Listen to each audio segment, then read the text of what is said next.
The days diary with মুনিয়া। আজকে আমরা জানবো ইলিশ পোলাওয়ের উৎপত্তি কোথা থেকে এলো। এই জনপ্রিয় লোভনীয় একটি খাবার ইলিশ পোলাও মূলত বাংলাদেশের একটি খাবার।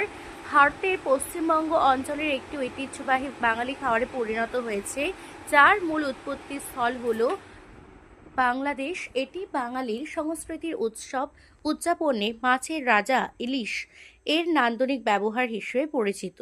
বাংলাদেশে বিশেষ করে পদ্মা মেঘনা নদী অববাহিকায় প্রাপ্ত ইলিশের স্বাদ ও গন্ধের জন্য এই খাবারটি বিশেষভাবে বাংলাদেশ থেকে জনপ্রিয়তা পায়। পোলাও তৈরির পদ্ধতি মোগল বা মুসলিম শাসনের সময় বাংলায় এসেছে বলে ধারণা করা হয়, তবে ইলিশ মাছের সাথে পোলাওয়ের সংমিশ্রণ একটি স্থানীয় বাঙালি সংস্করণ। মূলত সুগন্ধি চাল যেমন চিনি গুঁড়ো চাল, সর্ষের তেল বা ঘি এবং ইলিশ মাছের সুস্বাদু সংমিশ্রণে এই জনপ্রিয় রেসিপিটি তৈরি হয়।